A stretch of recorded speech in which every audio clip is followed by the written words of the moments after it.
Guys, you may know it, but physical commodity trading is a way to make a massive amount of money. And one of the reasons is like commodity trader are the best to leverage other people's money. They know exactly what to say, how to structure deals, so banks, financiers would lend them money for them to trade, and basically they can get profit out of this money which is not theirs.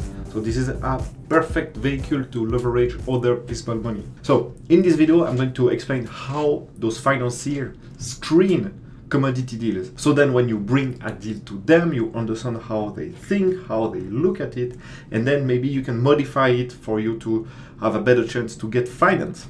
All right, so this is a bunch of pictures of me. If you don't know me, I'm Damien. I've been in commodity trading my whole career, and now I used to be an employee, and now I have a bunch of companies related to commodity trading. So here you can see it's me with clients, suppliers, and yeah. Oh my god, I look young on the on those pictures. Anyway, yeah, time has passed. So yes, guys, it's going to be a PowerPoint presentation. So if you can't have your attention dedicated to something for 5 minutes, something that could make you like a lot of money, even, I don't know, just go back, play with your friend here, and it's not a problem. But if you can, please follow this video to the end, because I'm sure you will learn something, especially that in this world of commodity trading, trade finance, I mean, there is no info online. I think I'm in the only YouTube channel that speaks for that. All right.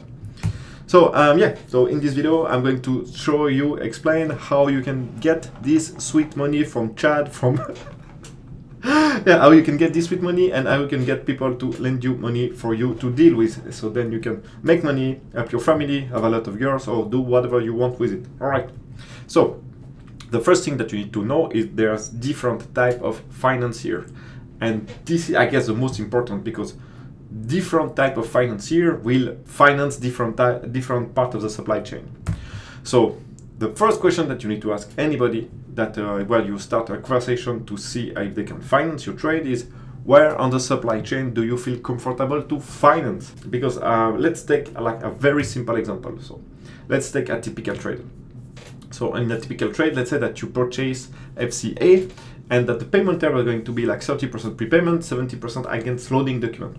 Guys, if you don't know what FCA means, it's an Incoterm, so that if you don't even know that, man, you should definitely think about going on the Shipping and Commodity Academy website, download our brochure, and maybe enroll to the course, because, man, if you don't know simple thing like this, you you need help. Anyway, so this is, let's say, the supplier, so you buy FCA, the trader buy FCA, payment term is 30% prepayment, and 70% against a loading document.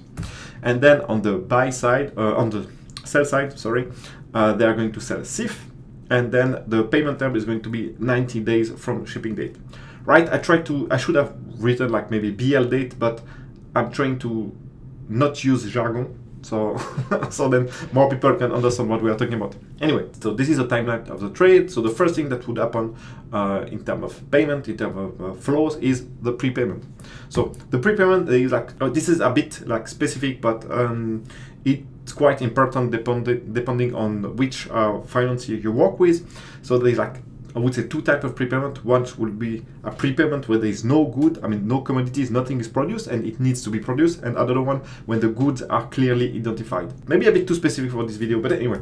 Then, let's say you load the product in a containers, the containers is sealed, and then you get the loading document. Against those loading documents, you need to pay the 70% balance payment. So this is what I said just earlier, 30% prepayment, 70% balance payment. So then now as a trader, the good is under your responsibility. You are the owner of the good. Then you you bring the containers to a vessel, and then you sell SIF. So SIF, if you know your Incoterm, the risk pass on to your buyers when the container cross the railroad, right? Railway. Oh, I don't know how you say it in English. Anyway, and then this is your buyer's risk. Then at that moment you have like 90 days credit. All right. So this is a very typical trade that a lot of traders like just do. Now let's review the risks that are involved in terms of a financier, what the financier are going to look at and what type of risks they are going to review. So first thing, there is going to be country risk. So the first part of the trade here on the left, it's the origin country. So let's say that you buy, I don't know, something in Zimbabwe, Some financiers are not comfortable with Zimbabwe, so they will not like it.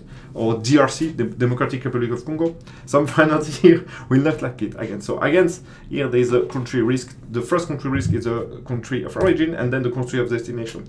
Usually, country of destination is less a problem, unless there's like it's a destination where there is some issue to yeah, it's a bit too specific, but in some country, when the containers arrive at the port, you cannot re-export the container without the authorization of the consignee, of the person that should receive the container. But the problem is, if you are in front of a payment default from your buyers, and your buyers is the one, like on the document, that should be the one that get the container, but he doesn't pay you, so you don't want to give him the document, so then you want to re-export the good, but you cannot do it without his approval. So yeah, it's anyway. So that's maybe it's too complex, but anyway, the here country of destination, it's also a risk.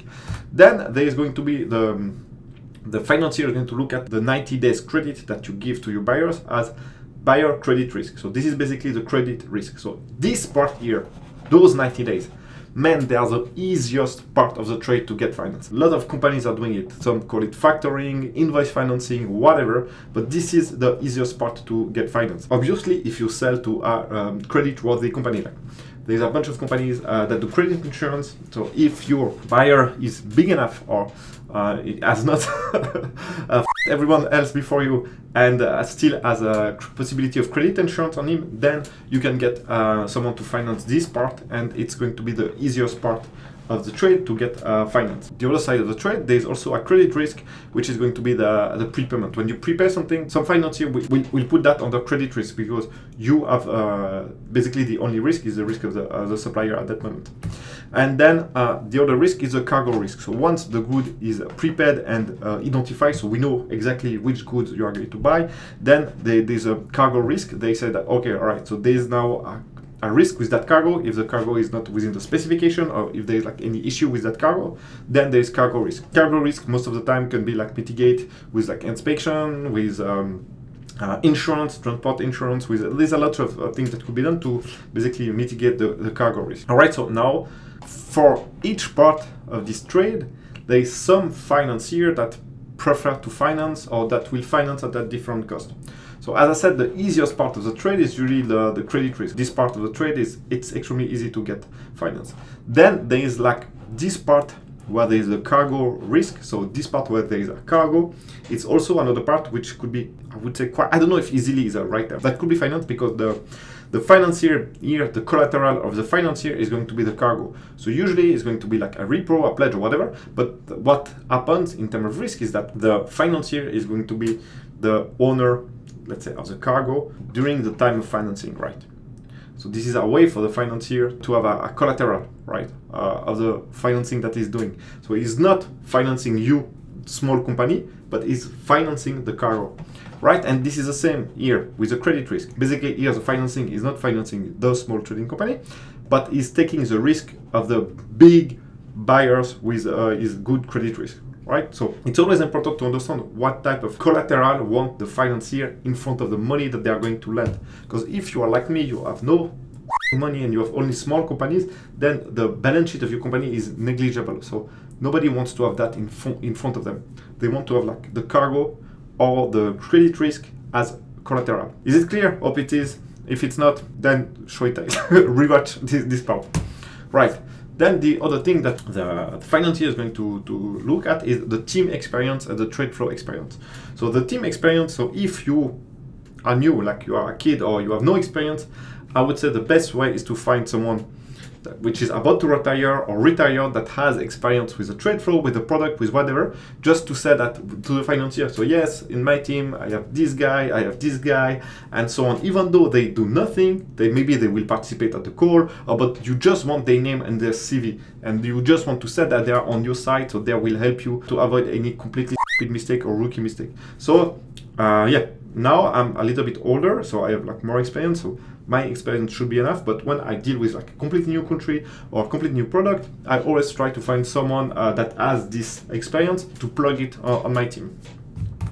Now the Tradeflow experience. So here, below this video, there is like a template that you can download.